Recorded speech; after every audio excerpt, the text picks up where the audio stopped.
প্রিয় দর্শক, আসসালামু আলাইকুম। হাসিনার ফাঁসির রায়ের পর একের পর এক ফাঁসি হতে থাকবে। বিষয়টা প্রত্যেকটা মানুষের মাঝে এখন খুশির জোয়ার বয়ে দিয়েছে। আবার যারা তার পক্ষে কাজ করেছে তাদের দু চোখে অশ্রু ঝরেছে। বিষয়টা হলো, আসলে অন্যায় করতে করতে মানুষ যখন একটা পর্যায়ে পৌঁছে যায় তখন কিন্তু সত্য তাকে আর ছাড় দেয় না। তাই কখনো অন্যায়ের পক্ষে থাকতে হয় না। অন্যায় আদেশ দিলেও সেই অন্যায় আদেশ কখনোই গ্রহণ করতে হয় না। মানবতা বিরোধী অপরাধের দায়ে আন্তর্জাতিক ট্রাইব্যুনাল তাকে ফাঁসির রায় দিয়েছে। আজ সেই ফাঁসির রায়। তো প্রশ্ন হলো জনতার, যে কেন তুমি এহেন কার্যকলাপ করেছো, যেসব কার্যকলাপের কারণে আজ তুমি ফাঁসির রায়ের অপেক্ষায় অপেক্ষিত আছো। আসলে মানুষ যখন সত্যের উপরে থাকবে, যখন আদর্শ নিয়ে মানুষ জীবনযাপন করবে এবং সেই সত্য আদর্শের কারণে যদি কেউ ফাঁসির মঞ্চে যায়, তাহলে সে হাসি মুখে সেই ফাঁসি রশি গলায় দিতে পারে। কিন্তু তার যে কার্যকলাপের কারণে তাকে ফাঁসি দেওয়া হচ্ছে, আসলে কি তার ঠোঁটে হাসি আছে? কখনোই নাই। কারণ ১৪০০ মানুষকে হত্যা করেছে এই ৫ই আগস্টের পূর্বে ২০২৪ সালের। এর জন্য তাকে ফাঁসি দেওয়া হয়েছে। আবার দেখেন, ২০০৬ সালের যে শাপলা চত্বরের মে মাসে যেভাবে মেরেছে, তারও তো অপরাধের কারণে তাকে এই ফাঁসির রায় দেওয়া হয়েছে। আসলে একটা মানুষকে তো আর একাধিকবার ফাঁসির রায় দেওয়া সম্ভব নয়। তাই একবারই তাকে কার্যকর করবে। কিন্তু আমার একটা প্রশ্ন এবং জনগণের প্রশ্ন, যে মানুষ কেন এত খারাপ কাজ করে?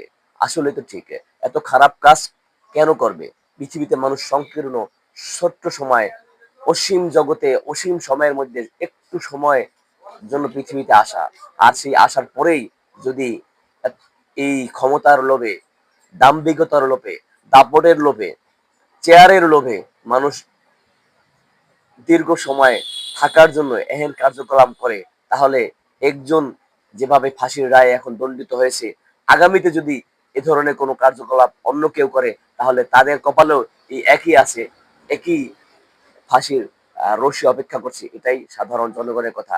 আদলারা আসলে ফাঁসির রায় হবে এটা সাধারণ জনগণের কাছে মুখে মুখে ঘুরছে, কিন্তু আসলে ফাঁসির যে রায়টা, এটা আদালত বিবেচনা করবে, আদালত রায় দেবে। শেখ হাসিনা এবং আসাদুজ্জামান খান, এই দুজনেরই ফাঁসির রায় আজ কার্যকর হবে। এই জন্যই বলছি যে তাদের যে কার্যক্রমগুলো চলছে, এতে তাদের ফাঁসির রায় হবে, এই ক্ষেত্রে বলছি। এছাড়া তো আপাত দৃষ্টিতে কারো বলার অধিকার নেই যে তাদের ফাঁসি হবে। কারণ তাদের কার্যক্রমে মানুষ ভেবে নিয়েছে যে একটা মানুষকে যদি শতবার হাজারবার ফাঁসি দেওয়া সম্ভব হতো, তাহলে অবশ্যই তাদেরকে দেওয়া সেটা উচিত হবে এবং উচিত ছিল। কিন্তু কখনো একটা মানুষকে এতবার দেওয়া সম্ভব নয়। তো সেই দৃষ্টি থেকে আমাদের জনগণ বলছে তার ফাঁসি হবে, কিন্তু আদালত তো তার রায় অবশ্যই আদালত দিবে। আওয়ামী লীগের অনেক রাজনীতিবিদদেরই অনেকে এই আন্তর্জাতিক ট্রাইব্যুনাল মামলা রয়েছে। কারণ একটা রাষ্ট্র পরিচালনা করার জন্য তো একার কমান্ড হলেও এর সাথে অঙ্গাঙ্গি ভাবে জড়িত থাকে অনেক মানুষ, অনেক নেতা কর্মীরা, অনেক দায়িত্বশীলরা। তাই শুধু তাকেই ফাঁসি দেবে এমনটি নয়, যারা এই কার্যক্রমের সাথে অন্যান্য দোষের সাথে এই মানুষকে হত্যার সাথে জড়িত, তাদেরকেও ফাঁসি দিবে। আবু সাইদ হত্যা মামলায় রায়ও আজকের হবে, যতটুকু আমরা জানতে পেরেছি। রংপুরের ছেলে এবং বেগম রোকেয়া বিশ্ববিদ্যালয়ে পড়াশোনা করতো এ এ আবু সাইদ, তারও মামলা রায় আজকে হবে।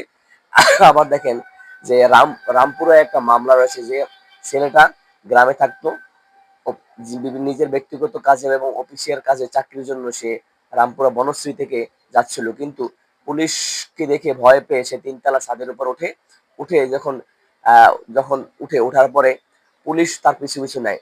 একটা পর্যায়ে সে নিজেকে পালানোর জন্য, নিজেকে লুকিয়ে রাখার জন্য এই গ্রিল ধরে বা পাইপ ধরে সে ঝুলে আসে। এমত অবস্থায় পুলিশ তাকে দেখে তার দিকে গুলি করে। কি নির্মম ভাবে মানুষকে হত্যা করে, কি অপরাধ করেছিল ছেলেটি! এবং সেই কার্নিশ থেকে, যখন সেই জালনার কার্নিশ থেকে যে পড়ে যায়, পড়ে দেওয়ার পরে যে ৩ তলার ছাদের উপরে পড়ে যায়, অর্থাৎ সে ছিল সম্ভবত 5 তলায়। তো যখন পড়ে যায় সেখানে তার চিৎকারে চেঁচামেচিতে আশেপাশের লোকজন আসে, এসে নিকটবর্তী একটা হসপিটালে তাকে ভর্তি করায়। ভর্তি করানোর পরে যখন তার আশঙ্কাজনক দেখা যায় তখন ডাক্তাররা তাকে ট্রান্সফার করে ঢাকা মেডিকেল কলেজে। সেও মৃত্যুবরণ করে।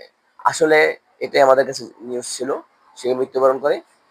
এই যে দেখেন এই কার্যকলাপ, আমরা কিন্তু এখান থেকে শিক্ষা গ্রহণ করি না। সাধারণ মানুষ এগুলা যারা বলে তারা এই কথাই তাদের মুখে মুখে এখন মতো ছড়াচ্ছে যে মানুষ তো এখান থেকে শিক্ষা গ্রহণ করা উচিত, কিন্তু কেন শিক্ষা গ্রহণ করতেছে না? আবার আগামীতে যারা ক্ষমতায় আসবে তারা যদি এর কার্যকলাপ করে তখন তো তাদেরও হবে।